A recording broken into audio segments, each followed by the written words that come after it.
What would you prefer? Your mother dying in childbirth or your mother exiling you from your home at the young age of 11? I'm your host, Mr. Fan, and today I tell you the life story of the famous, intelligent, and beautiful Greek Pharaoh of Egypt, Cleopatra.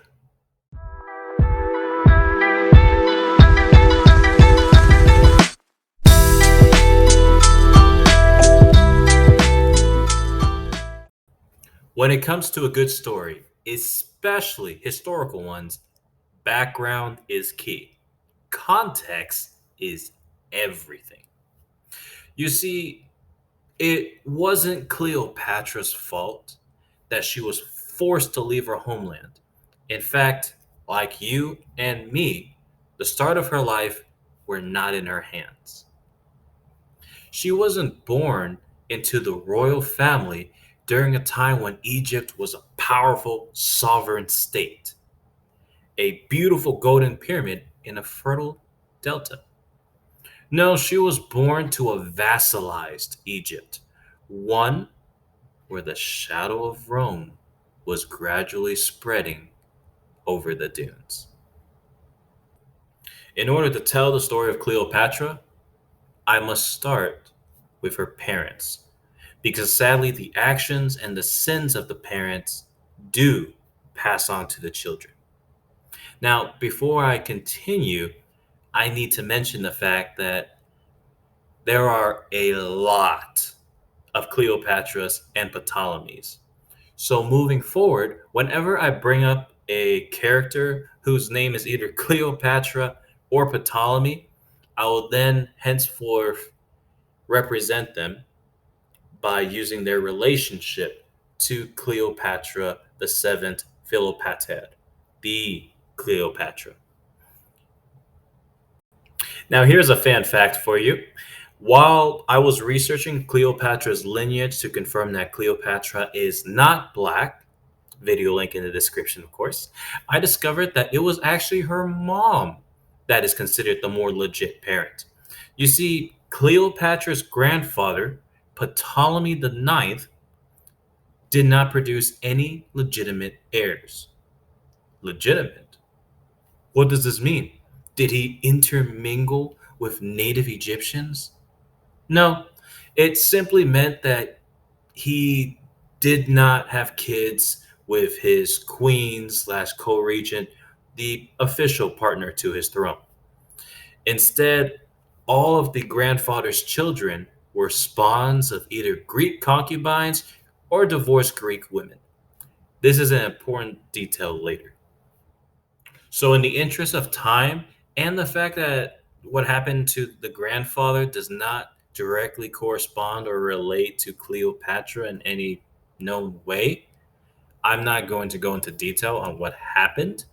Uh, but long story short, a lot of family backstabbing and a lot of betrayal allowed her father, King Ptolemy the 12th, Auletes, to take over the throne of Egypt, and it allowed her uncle, King Ptolemy of Cyprus, to take over the throne and become king of Cyprus.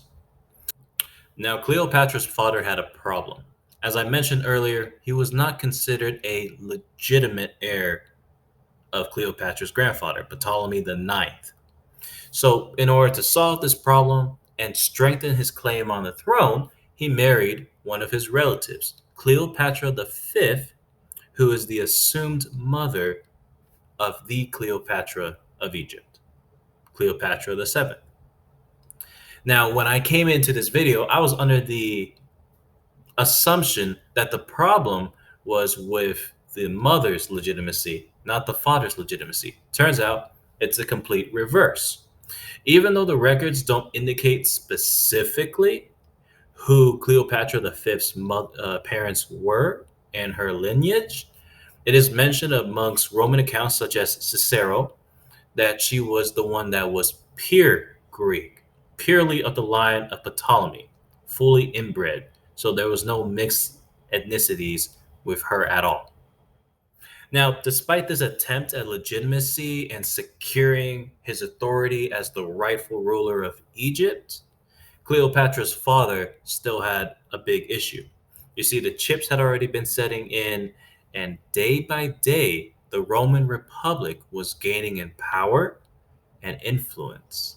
And now their eyes set upon the kingdom of Egypt.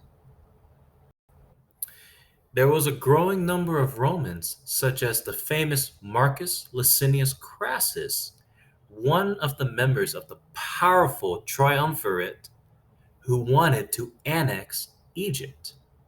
Now, don't forget, by this time in history, Egypt is not a sovereign nation, it's a vassal state of the Roman Republic. Obviously, Cleo's father did not want to give up power, so he began a campaign of buying influential Roman friends.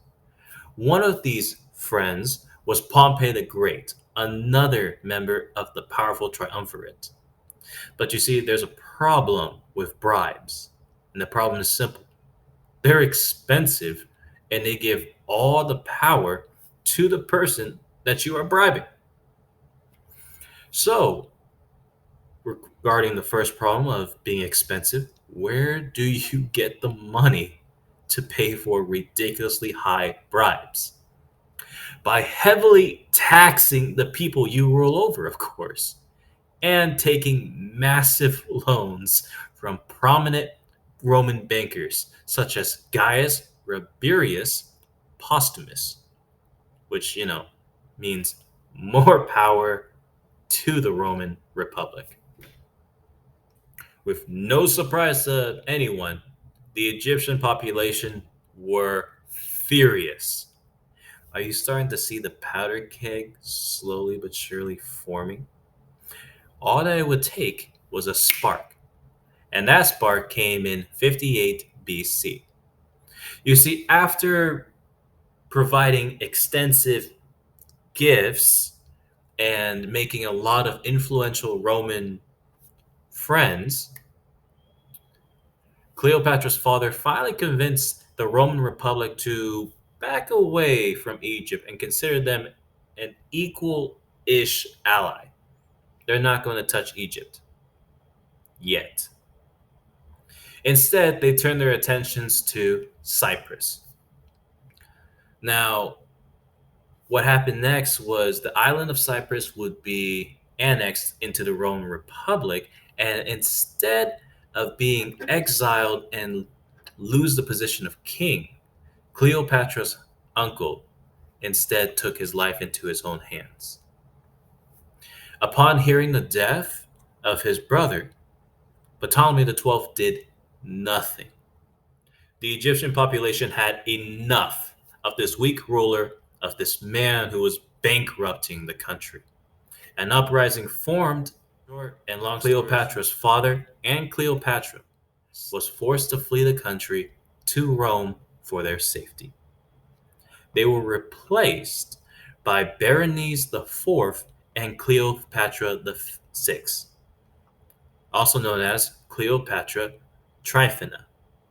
Now, this is the part where things get difficult to explain. Obviously, record keeping wasn't the best in ancient times. You see, Cleopatra the Sixth could have actually also been Cleopatra the Fifth, meaning this Cleopatra the Sixth was Cleopatra's mother. Under this scenario, Cleopatra's mother schemed with Cleopatra's oldest sister to kick out her father and Cleopatra with him.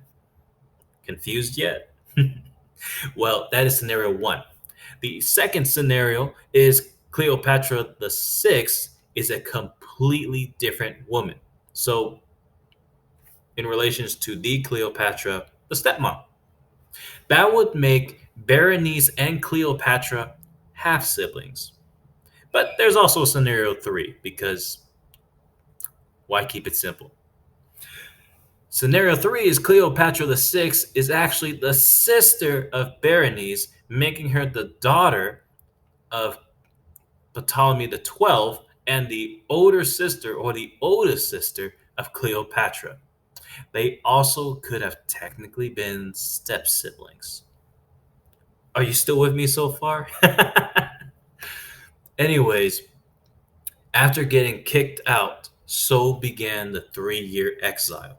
Young Cleopatra was forced miles away from her home while her father desperately tried to bribe anyone he could for an army to reclaim his throne. Now put yourself in her shoes. You're 11 years old. You've just been kicked out of your home, been kicked out of your palace. Imagine the anger and the fear you must have felt, the confusion she must have been in. Her own flesh and blood are responsible for her exile, are responsible for her being kicked out of her own country.